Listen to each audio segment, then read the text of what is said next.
Game number one between the Jade Dragons and the Valhalla Valkyries. So there has been slight changes that we talked about on the waiting room. We're in bonus balance right now, so a few gods received some changes. The hunter build path, the standard hunter build path, the bow tree got a few changes there as well. Do you expect big sweeping differences here in week one, Myth, or we're still kind of theory crafting? Really next week, 8.9, big changes then. Maybe some similarity to the end of phase two. Right here in 8.8 bonus balance, we have seen a couple of unique hunter builds come through. I mean, Death's Toll Transcendence seems to be something some of these guys are looking at. I've seen some dominance rushes as well. Snoopy if we're played going off of Devos. the Devos from Snoopy inside of the North American SCC yesterday. But besides Snoopy, generally, it has still been that Ikavel immediately into Odysseus bow. It's still incredibly strong, and no matter what you're building inside of that first slot, if the enemy hunter goes towards Ikavel, they're winning the 1v1. They Right. outtrade you regardless with that power steal. So it's more so about which one of these teams, or which point of the game are these teams emphasizing. If they're emphasizing the laning phase and the ability to establish pressure, I think it's very clear that we're going to see Ikavel inside of that first slot just about every game. If they aren't, and they're keeping their mind more so towards the neutral objective or the team fights, maybe we see some shift-ups in the build here today. Well, the pick and ban emphasis is going to be fun to watch along with as well. The Valkyries showing some love to Hurrywind, and then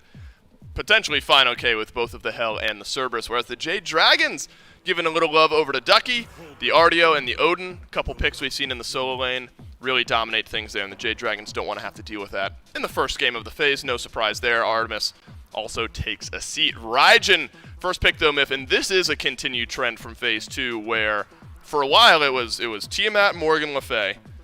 Now it feels like it's become Tiamat getting banned out, and then Raijin kind of holds that top spot in the mid lane. Yeah, Raijin seems to be that favorite pick, that second best inside of role. I thought maybe we'd see a little bit more emphasis towards Persephone. I think that god is incredibly strong right now and has itemization that suits her kit very well, but instead these teams are saying, I like that early game pressure. I like that damage and that scaling that Raijin brings to the team, and the Jade Dragons showing very early on where they put respect on that mid-tier list. Raijin, the first selection overall. But if the name of the game is pressure, the Valkyries are matching up. Izanami, so early on, I mean, your dual lane set from there. You don't have to worry about your support. You're going to find pressure. I feel like when we've seen, and this is just total feelings, there might be data to back it up, but it feels like when we see 2v2 kills in the duo lane, Izanami is usually involved just because of the ability to hit those autos through the waves, things like that. It's just kind of a gut feeling where this lane might feel more comfortable for you when you've got Izanami. And that's an important feeling to have if you're the Valkyries. You're going up against Smite, you're going up against Panda Cat, potentially one of the best duo lanes in the league this year, argument to be made for the best. And so you got to give yourself some comfort here if you're the Valhalla Valkyries. Osiris did receive some changes in the bonus balance, notably some cooldown. Yamoja did as well, but that's not going to make the Jade Dragons shy away from these picks. Osiris and Yamoja, staunch frontline already for the Dragons. Yeah, I think as itemization stands right now, I believe it was 8.8 bonus balance where we saw Stone Cutting Sword eat a slight nerf, or that could be coming up in 8.9, but that will affect Osiris if that is live here today. Maybe shifts up the build a little bit. Going off of the SCC yesterday, we saw Stone Cutting Sword go by the wayside for Osiris, and instead it was more so towards that Bumba's Hammer style of build. So keep your eyes on this Osiris, and where it lands, I think it could even potentially flex into the soul lane with that Warrior's Axe change. So keep your eyes on it. Yamoja, though, losing out on that 10% bonus healing from her basic attacks is pretty huge. If we're not adding any additional healers on your team, you can just straight up say Yamoja is healing 10% less overall. Right. She can get that effect on her second ability just by proccing the autos. No longer an option. It's not a nerf. It has been removed. That is a facet of her gameplay that is no longer there. So we'll see how that affects sustain inside the lane. Generally, up against gods like Izanami, Yamoja in the last patch was the best that you could hope for. If she's able to auto-attack throughout the entire wave and always connect some poke, Yamoja is there to clean it up. We'll see if her healing can still keep up. And I wondered, Myth, how you get an early Izanami pick, an early Artemis ban. Where would the priority fall for the Jade Dragons? Because you better bet if you don't pick a hunter in the top three to match what the Valkyries have picked, and that's the Izanami, there are going to be some bans down the pipeline, and Rom, as well as the Cupid, both get banned away here from Panda Cat. Heimdall has been kind of a popular answer in spots like this, but let's talk about this tier here, Myth, and we're going to assume for Ducky, it was in one of the highlight plays that Ducky had there. you mentioned it. Facilitate Ducky. Let's give this guy the ability to make some plays, and Tyr is a god that can make some plays. Yeah, Tyr is so aggressive and can completely control team fights inside of the early and mid to late game. He's got great rotation ability. I mean, the second you get that Lawbringer ultimate, rotate out of lane, use it over the wall. This Ares hover, though, no chance, has got my eye. I mean, I couldn't imagine where it lands. If Ares gets locked in here, and I doubt it will. Jungle. I agree. Yeah. I think that's where it goes. Just walk up, chain people, force their beads? Yeah, it's not Deathwalker, so it wouldn't be Ares solo, right? Jormungandr is going to be the lock-in. Either way. Still intriguing, though, Myth. Jormungandr. Yeah, it's going to head over to the Soul lane. It's going to pick up Vampiric Shroud, and it's going to have decent sustain and poke potential, very similar to a style of Sun Wukong, but has great scaling with some itemization changes towards those magical bruiser items. I think that Jormungandr is a slept-on god. I mean, we've been saying it on the desk for like 2 months now that Jormungandr is going to come back. I'm glad to see it finally getting picked up. Jade Dragons going to be piloting it this time around. And with Jormungandr getting locked in, we know now that it's Osiris going to the jungle. Wow. Heimdall was where my gut feeling went. Heimdall was hovered, to my credit. But AMC gets locked in, and this is a pick that we've seen Panda Cat play before. This is not a completely out of left field pick. I mean, it's somewhere in that direction, but not completely unseen. Given the comp around this AMC and maybe what the Valkyries have built out here, can the AMC do something here in Game 1? AMC's got a sneaky good matchup into Izanami. I mean, her stealth is a non-factor. The bees are always going to make sure that he knows exactly where she is. Annoying. The slow to chase down the dash as well. And Izanami being one of the strongest 1v1 hunters in the game, thanks to Dark Portal Silence having great burst, as well as one of the strongest stims. I don't think her 1v1's as good as AMC's. The Stinger, the second ability, all so much damage. The attack speed stim from just standing near your hives. Lane whatsoever. 2 combo players just slamming their cards on the table. But hey, if it's the Gilded Arrow, and that still all stands, there isn't going to be a whole lot of interaction in that lane. But if Final K knows that and is then able to get a lot of extra gold because of this Gilded Arrow, then that's just a win for him. I like the pickup if that's going to be the game plan. And it is interesting seeing that Final K is grabbing. And I remember watching one of his streams, one of his videos, where the Gilded Arrow actually does work with Jormungandr. It's one of the only things off of basic attacks that do work. So we'll see how it plans out for him, if he gets some extra gold in pocket from it, if he gets some extra pressure. He already has put Ducky under that Tier 1 tower. We are still seeing this Yemoji here, despite the nerfs that we're seeing, but it's all about this mid lane action. Sam for Soccer dives in, and first blood of the phase goes to the Jade Dragons. And it's in that 2v2 in mid that we saw be so important during the Phase 2 playoffs, and that's why Raijin is so good. No other mage gets that kill as easily and sets up for that kill as easily as Raijin does, because just that dash in puts so much threat on you as a mid laner, and Zeros just doesn't have the opportunity to react on someone without a whole lot of mobility. Changing a few things up here as far as those solo lane starts go. Even a horrific emblem from Final K as a first relic coming through here. A lot of spice to kick us off here in Phase 3. Definitely like the Bluestone for Tyr. Getting a little bit of that extra sustain, it will really help him. And of course, as a stand switcher, can apply Bluestone pretty easily and trying to set up Final K for this gank. Final K gets pinned by Johnny. Turtle comes out to slow him down. He gets spotted out from the stealth, but Final K will be just okay for it. Instead, Ducky and Johnny will just opt to be clearing the way. PBM gets pulled back by Rapper. Stun not going to connect on Emil the first time, but the second time will catch both of them and force them back towards their side of the map. Early on, and both have pretty good clear speed. I think this game, I mean, even without the teams on the board, I think you'd be looking at this as a potential blowout based on who gets ahead early. Ultimate from Sam off the mark, but Zeros is still in danger. Hurrywing comes through, and his Tycho drums plus a couple more autos from Sam will be enough to take down one. But will they be able to get Johnny on the tail end of it? No, instead it'll be a turnaround as Johnny picks up Sam and makes it a 1-for-1 trade and might be able to get more. Hurrywing low, and the rotation from the dual lane may just be enough for Mike to save him, but Raffer and Emil are still here. With Root off the mark, that'll be an out for Sam. Really nice Riptide there from Mike at the same time. And it's a 2-for-1. Setting Zeros behind, definitely a good idea. The fact that Johnny does get the shutdown kill onto Sam certainly helps in that moment in order to try and get something going for the Valkyries. But this is what you have to expect out of a draft that has Osiris Raijin up against an immobile mid-mage in Raw, is that you are just not going to get a chance to play the game fairly. You're going to be on the run from the outset. But once this Khepri starts getting involved, that might be a little bit more difficult for the Dragons to execute on. PBM and Sam here. PBM gets pulled back by Raffer, but Raffer low in mana. River's Rebuke comes through. Sam looking for the kill. Raffer gets caught inside, stunned out. One more bubble will be all that's needed as PBM picks up the kill on the enemy support. Just that simple. Yamoja's still pretty good, it turns out. Raffer dies with the shell up, I believe. Maybe it just came off cooldown as he died, but ends up dying with that relic up, and now you lose your red buff, you lose your purple buff, and that's the risk whenever you go with these early game compositions, is if you start losing in the early game, if the enemy team chooses to fight fire with fire like the Jade Dragons have. But I think that a lot of it is because you can go with these do more builds now that Charon's coin is nerfed. And Zero's going with a different direction, going with Conduit Gem to help the clear, and then Chronos Pendant for even more CDR than something like Sands of Time into Do More.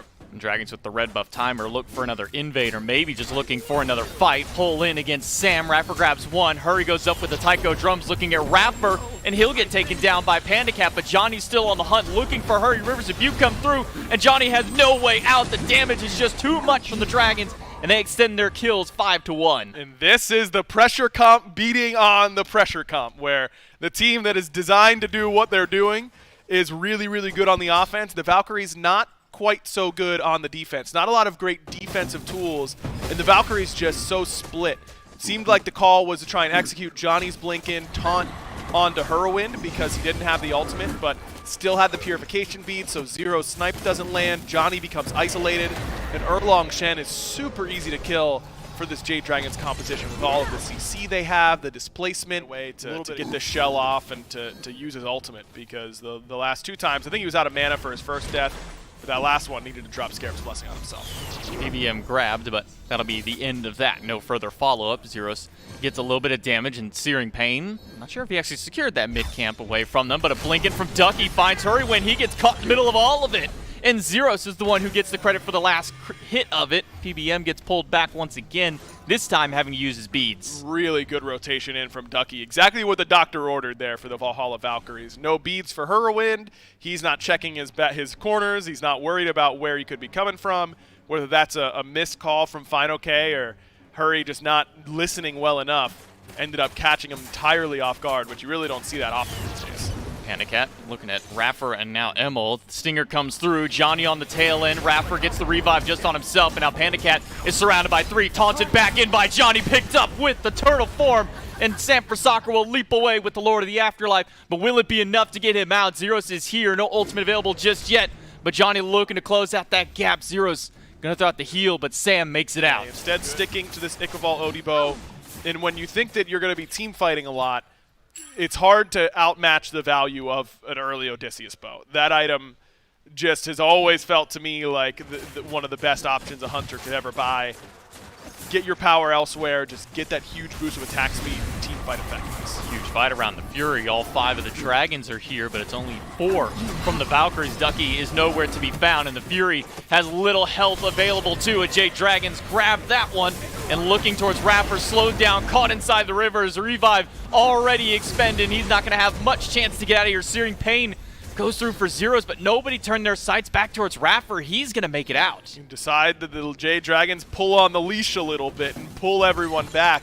Even Final K with that ultimate, but Ducky's here. Ducky finds the beads from Hurrywin and manages to steal the buff away. Final K gonna get slowed down by the Lawbringer. Raffer still stuck around with Emil. They're both low, but a root from Raffer keeps them alive. Meanwhile, Hurrywin is struggling up against Ducky. Raffer finds Sam all the while through, and Zeros is dealing with Panda Cat along with Johnny. Takes them down, evens it up. This was 5-1 earlier. Now the scoreboard 5-5. And that gold lead starting to shrink for the Jade Dragons, despite the ones getting that Oni Fury. Just an overstay there by the Jade Dragons. I don't know what Sam, who Sam was looking for in particular. Gotta imagine it was Emil by the health bars. But Sam didn't have that use the ultimate, but was not enough. Raffer, Zero still there to help. Fine, okay, pin and a dive under the tier 2, but it's only Ducky diving for it, and that'll be a disengage for Johnny.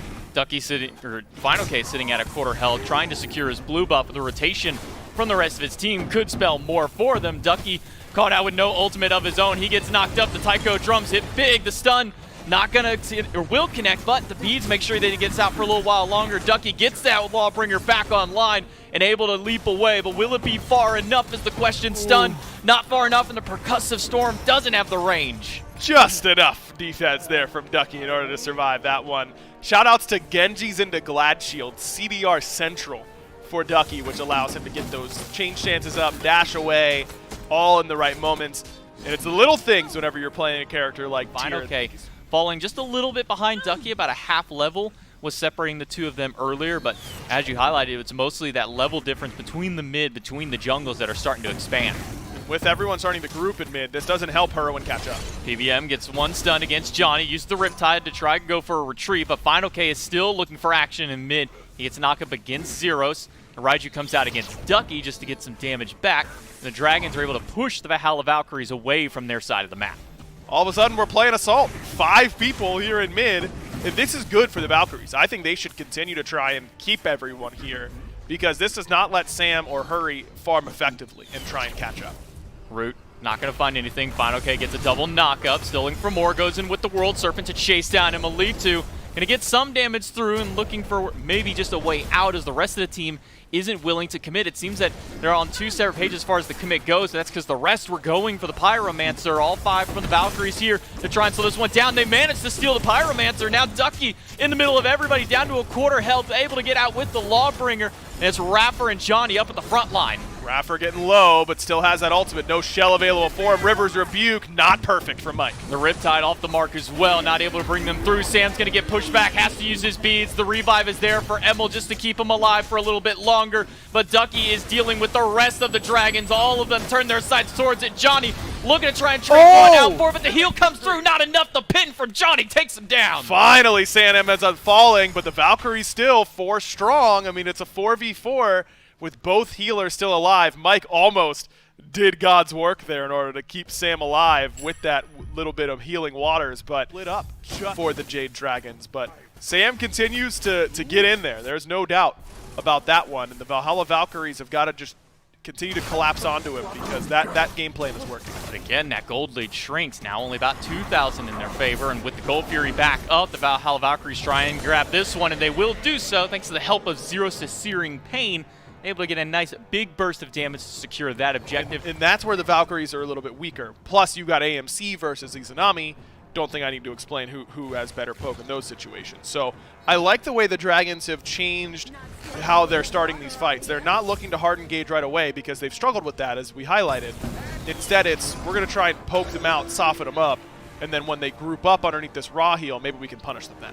Valkyries zone the Dragons away so they can take Pyromancer. Tier 1 tower on the right side also fell. That's all Tier 1's out. Ducky is also out of this fight. Use the Lawbringer because he's down to half health. Final K finds 3 with the knockup, and the Reverse Rebuke catches everybody in the midst of it. Zeros is able to sneak his way out, but Sam Prasakher's already in the back line. Final K finds Emil. Sam looking for Zeros. The revive will be good enough to keep him alive, and Johnny can turn it around and at least grab 1, but they've already lost 3 from the Valkyries. Fine, okay. You're talking about tough time initiating.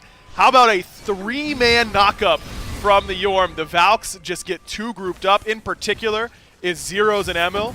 And I love the turn from Hurrowwind. I thought he was going to be ulting Ducky, but he instantly turns that Taiko drums and hits the back. Johnny's down to half health. He might not be able to make it out. The bees are enough to take him down. Panda Cat gets the kill with the Amuzin Cobb, and it's only Ducky to try and defend against this Fire Giant, but PBM is low. This Fire Giant's going to do some damage to him, but they're not too deterred by it. Already starting it up. Ducky half health, trying to walk his way in, but Hurrywind is the one playing zone. Love that Hurry's playing zone here because he actually threatens Ducky, whereas someone like Final K, Ducky can literally walk right by him. Hurrowind's not going to let him do that.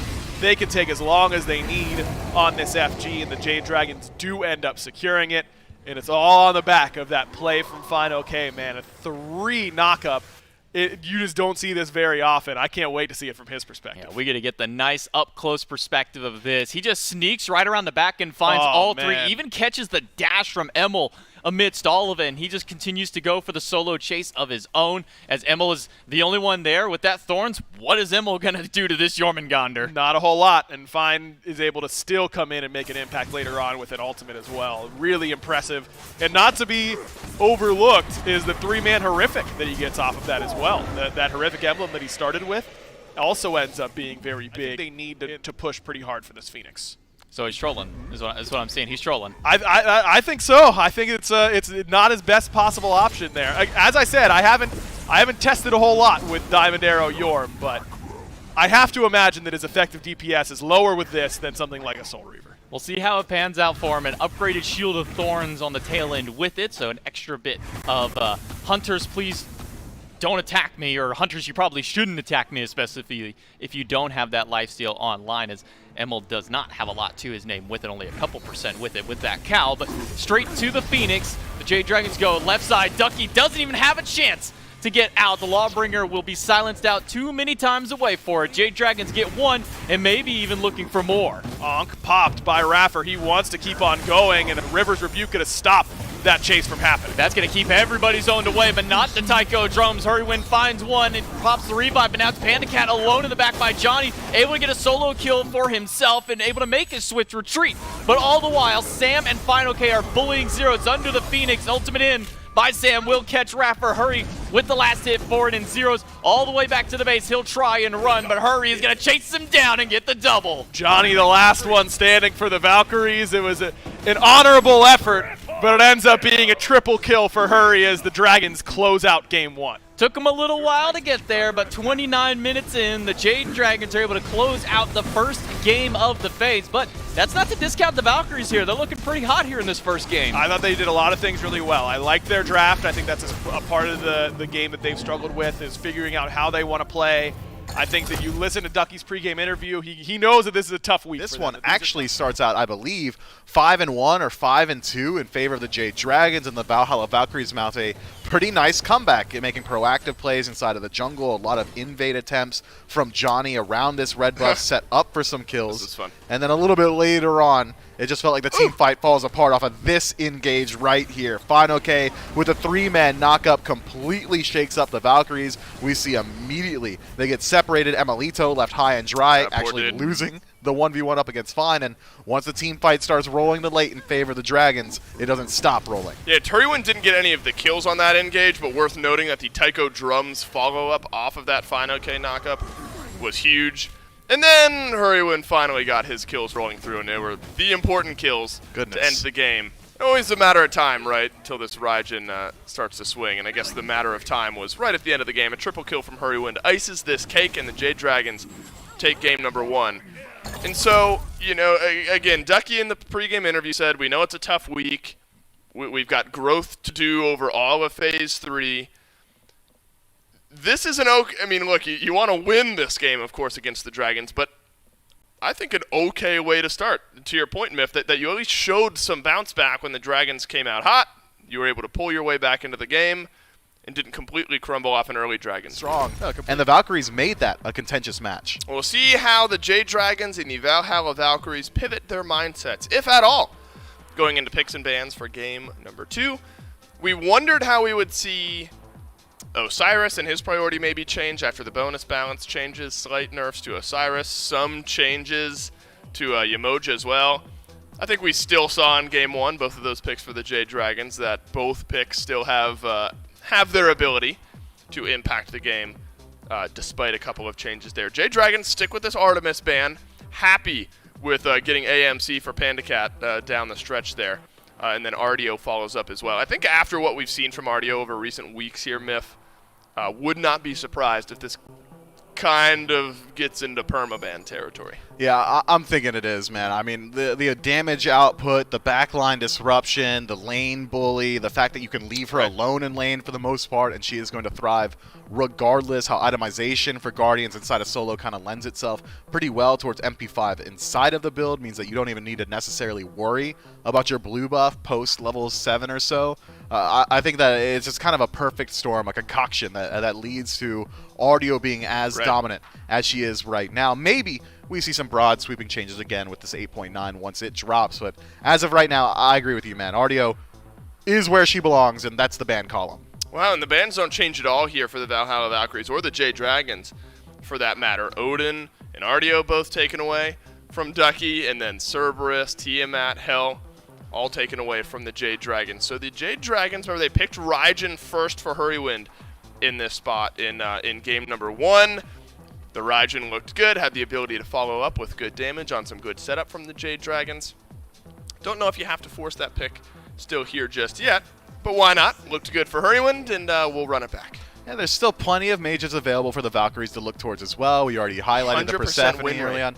Okay, I mean, but that's just today. Jormungandr has a 100% win rate in With- Phase 3 of the SPL. Yeah, with one game played, that is, yes, that Both is of both that's of a those stat. things can be true at the same Yeah, time. yes. You're right. Okay, so anyway, Persephone's still out there, the Morrigan's still out there, but the Valkyries very happy with the performance from Izanami in this last match, and I think they're right to do so. The pressure that they were able to establish inside of the long lane, just thanks to those piercing auto attacks, was a huge boon. That's what opened the door for Johnny to be able to rotate in and try and get contentious around these enemy red buffs. So, great start for the Valkyries. Yeah, Izanami didn't feel like it was that one highlight of Final K's against Emilito feels kind of bad, where he's just getting run down by Jormungandr. But maybe this is the Valkyries showing us that while the end of the game didn't go our way, maybe the core of our team still felt good. If the Valkyries finalized their top 3 with a Khepri, that's the Valkyries, I think, saying that it was user error, not necessarily composition error in game number 1. So the Jade Dragons might have to be wary of that, though. If you're the Dragons, are you okay with running things back? I think so. I mean, you could make the exact same argument that you just made for the Valkyries for the Dragons. Hey, we were dominating the early game, 5-1. Maybe it was user error that allowed the Valkyries back into this matchup. Clearly, we're able to perform on these picks. So if it's going to be a salty run back, I'm fine with it from both sides. There's the change. But that Ares hover that we saw last time around has become an Ares lock-in. Likely going to be headed towards that support role. Got to assume based on the composition as it stands right now. But does have a little bit of flex potential. When I say a little bit, it is microscopic. It is minuscule. The amount of flex close to potential. zero as yeah, you as can close be. to zero as it can be. It could Wow. be Ares jungle, could be Wow. solo, but maybe it's not even worth talking about Wow. since Afro's locked in. And maybe this is interesting if, and I assume this is going to zeros, you look at a performance that Johnny had on the Erlang Shen, and the Erlang Shen was looking good, and you want the Erlang Shen to be alive more. Maybe you just pocket it with an Aphrodite. You're going to have the Erlang Shen up front, and of course that's one specific use of this Aphrodite, but maybe is a good way of facilitating what was one of the strongest pieces of your team in Game 1. Yeah, I think so. Back off damage is very easy to follow up on if you're worried about maybe Searing Pain not finding its way home every single time. As long as he's connected to Erlang Shen, the second ability from Aphrodite is going to deal damage. It's going to facilitate this assassin apply that slow and allow these auto attacks to keep ringing true. Even just up against Ares, you've got a decent matchup in that Undying Love. Invalidates that no escape for at least 2 targets. I mean, it's a good composition, but I share the same concerns that I had last time around. This Aphrodite, similar to Ra, is very exploitable inside of the early game, and we saw that Zeros struggled in the early game last That's a good time. point. I think it happened here again. He was jumped on a lot. Now you're going to have an Ares to deal with. Maybe the 9 turns blessing will help you out if you're the Erlang Shen. The Aphrodite with the Undying Love can maybe help you out, but I think you're right there, Myth. Jump potential for the Jade Dragons against Zeros over in the mid lane. So Hunter bans remain the same for the Valhalla Valkyries with their last 2. They're going to take a couple of those picks away from Panda Cat, but then Panda Cat said, okay, I will take the AMC. And that's how picks and bans for game number 1 rounded out. We'll see if the Jade Dragons opt for the same thing here. They only get 1 pick, but they elect to ban out a couple supports here as well. So Khepri will be a different, or Khepri will get banned out, so a different look at support. And Horus is the answer here, Myth. A select few supports in the SPL run this Horus, and I guess we're adding 1 more into that pool. I've got concerns now for this Valkyries draft. I'm just not sure what the game plan is inside of the team fight phase. If you're not winning the early game thanks to the efforts of Johnny, and you approach that 15-minute mark around these Gold Fury engagements from Even, the team fight's looking a little bit weak right now. It's single target CC lockdown from Horus, repositioning tools to be sure. You've got decent sustain from Aphrodite, but who's getting your kills? You don't have that burst damage from your mid laner. It's an Aphrodite now. Erlang Shen from even or behind struggles to find damage, and Izanami being your sole focus for early game aggression as far as lanes are concerned. As of right now, Aphrodite likely going to get out cleared by Raijin. Soul laner still not selected for the Valkyries. So we'll see whether or not they draft pressure there. But I'm not sure what the Valkyrie strategy is, barring Johnny, please just go off. Right, and all we need, and what we're assuming all we need now, is the Valkyries. So there's not going to be this massive carry, kill confirm-esque damage being added into the back end of this draft.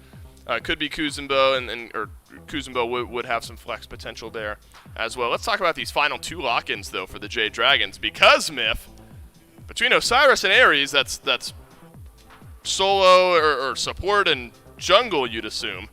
This means Zhang Kui goes to the solo lane for Fine OK, and are you happy getting a look at that here in Game 2? I've never been a huge fan of Zhang Kui. He's got a 0% win rate in Phase 3. Well, yes, that is true. So why are you going towards it? Zhang Kui has good damage output, has good AoE spread inside of these team fights with all the healing that is coming from the Valkyries, especially the single target healing from Aphrodite. Then Astus, so we already have Umoja, so and no one else is playing it, so I've got to take it. Going with the Ares this time around, I like quite a bit. It feels very good up against Erlong and Izanami and Horus, for that matter. A little surprised that Raffer picks Horus into this Ares matchup. But for the Valkyries, I mean, if the games are going to go long, if we're going to be able to center ourselves around these picks, going for an Afro can be really, really strong. I have no problem with the adjustment the Valkyries have made.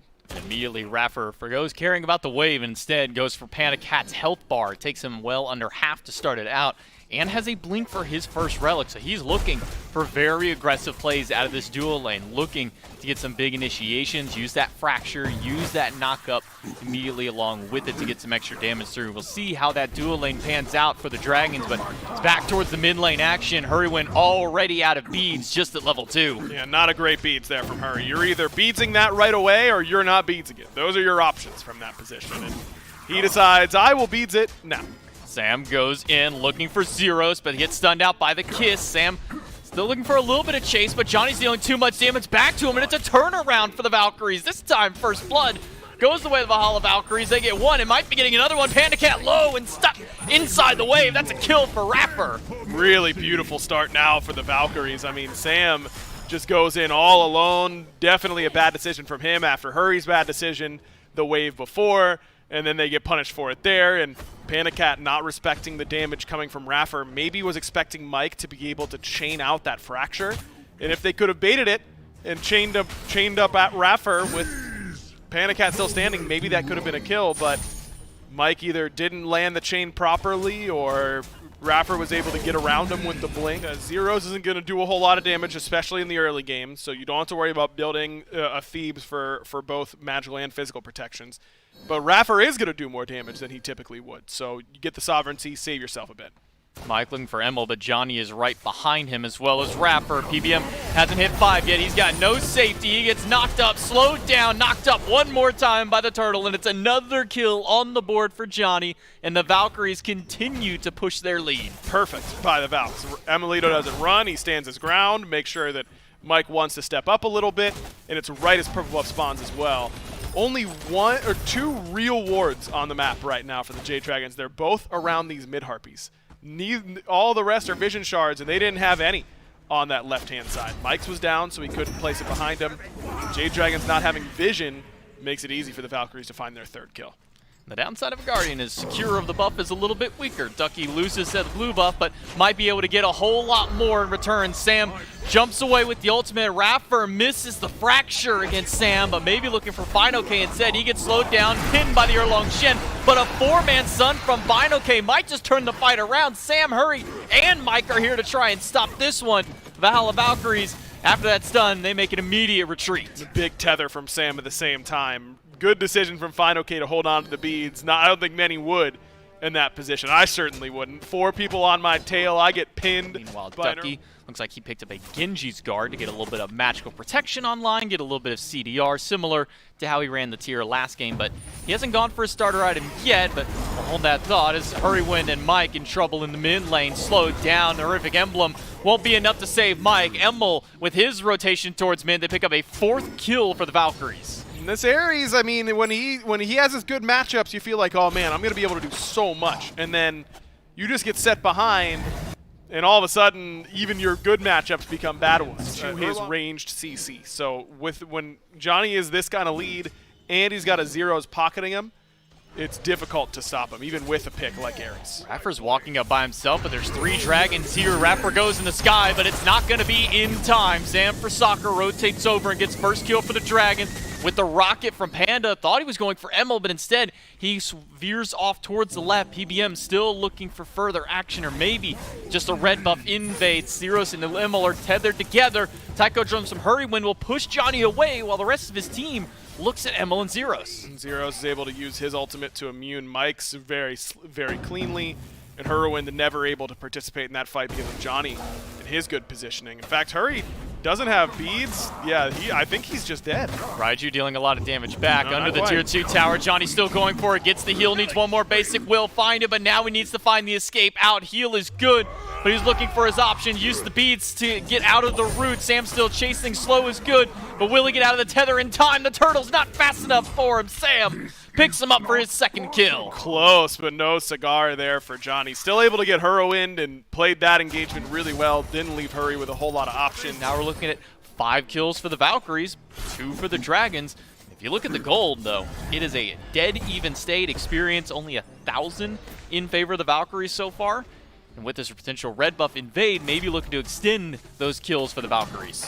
Johnny not linked right now. Mike's ultimate could be big, but Raffer might be just ejecting from this play, but come on back, boys! He reels him right back in with Johnny on the tail end of it. 2-man knockup from this horse is good, but Raffer gets stunned out by the tether. Ults in from Panda Cat, finds one in the back line. Emil is gone. Zeros is chained away, and so is Johnny. Zeros falls down. Johnny on a sliver of hell as Panda Cat finds him. The Raiju connects to slow him down, and Panda Cat picks up an early triple. Valkyries just overstepped the slightest amount, and Mike's ultimate is perfectly timed in order to pull them back. I didn't see who Zeros was linked to. Maybe it was Emilito. I mean, they've got great initiation between Horus and Sobek and Erlong Shen. They've got the Aphrodite healing. They've got a lot of tools. Oh, Sam caught in the middle of 3. Lord of the Afterlife gets him out, and PBM is there to make sure he can find his way out, but Emil doesn't have anybody on his side to save his life. Panda Cat gets a solo kill against his enemy Hunter. Red buff was secured. Hurrywind dives in with the Thunder Crash and the ultimate. No escape, won't bring anybody back, and Raffer, just as quickly as he thought he found his way out, meets Panda Cat in the jungle. Panda still going for the chase with that leap. Raffer blinks out, hits the wall, and that should be enough to get him out. Panda 2 levels up on Emil, had just walked over from securing that solo kill, but now all alone, Johnny's here. Johnny looking for him. Beads are down by Panda Cat inside the field. Panda's just a little bit healthier for him. Use the Aegis to hold him on a little bit longer. Taunt catches 2. Panda Cat fighting way. the 2v1. Will he be able to make his way out? Make it a 3v1. As no way! Through, but it's 1 for Panda. Ducky has to leave. Johnny has to leave. Ducky didn't leave, though. He's still sticking around. Taunt comes through to zone them out. And Panda is just laughing by standing around with Emil here. That should be the death of Panda. He checked it. Finally, Panda Cat goes down. Won the 1v3. Don't get it twisted. He won that 1v3. It was the 1v4 that ended up being a little bit too much. There's no coming back from that play mentally. PBM looking for Emil. He's level 8 versus a 13, but this Ares still doing a hefty chunk of damage. All 3 chains connect. The silence is good for the Dark Portal, but that's not going to save him from the damage from Hurrywind's rotation. And Sam and Final K team up for an invade at the speed buff, taking Johnny down, adding 10 kills now to the Dragon scoreboard. It is in a good position to try and make a play in this team fight because he is significantly ahead of not just Johnny, but of the players he's going to try and hit.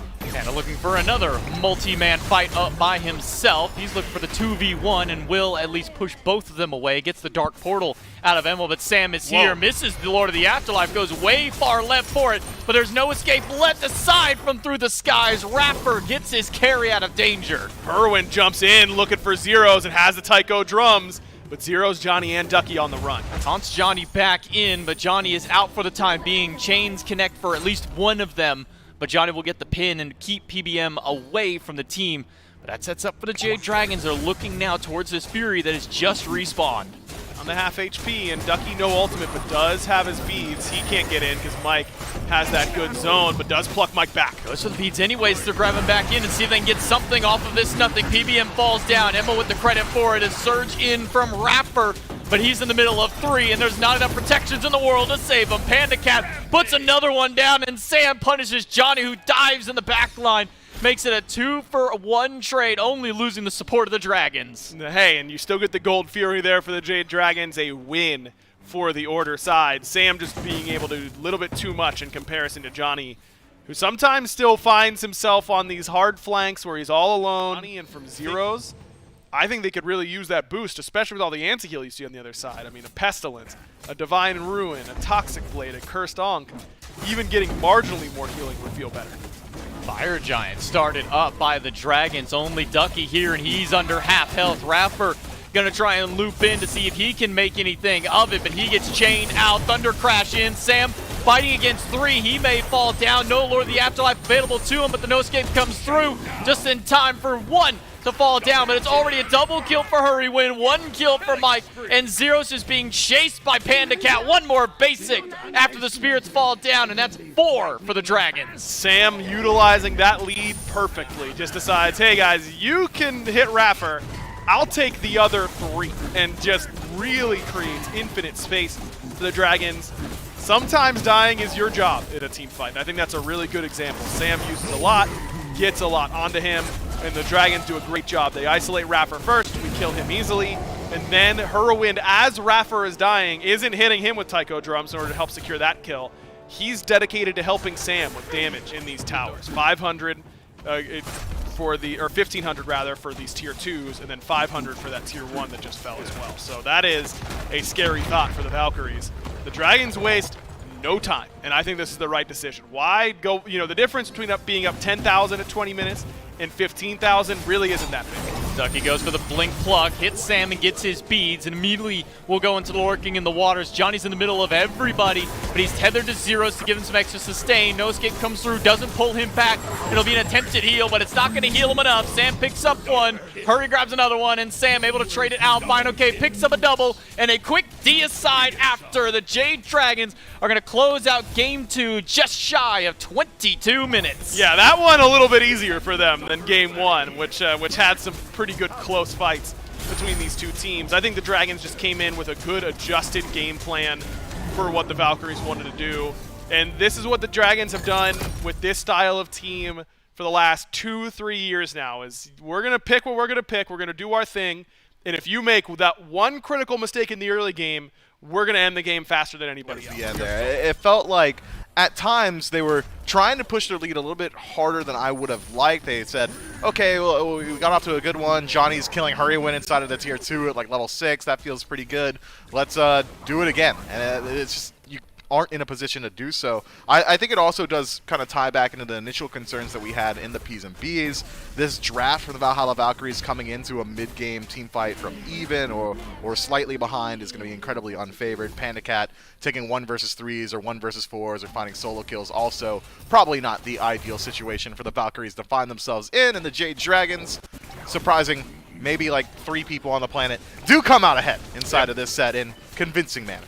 And it's all about growth now for the Valhalla Valkyries. You take the good of this set, try to figure out where you went wrong, and work on that moving forward, because there was a lot of good for the Valhalla Valkyries. Unfortunately, when Panda Cat is playing like this and Sanford Soccer gets the freedom to go 7-2-5 on the Osiris, that's pretty good. Yeah, your life is going to be made difficult. Fine, okay, on the Jean-Qui solo here, Myth. Impactful in this game, just kind of a bystander to the onslaught of Panda Cat and Sanford Soccer. 1 of 6 games has been played so far, and the 2nd of 6 sets is the word I'm looking for. We played right after this, the Olympus Bolts versus the Oni Warriors. That one could be interesting here. The Bolts, you know, maybe the favorites going, or not the favorites, but one of the favorites going into the Phase 2 playoffs. They took an exit maybe earlier than they had hoped.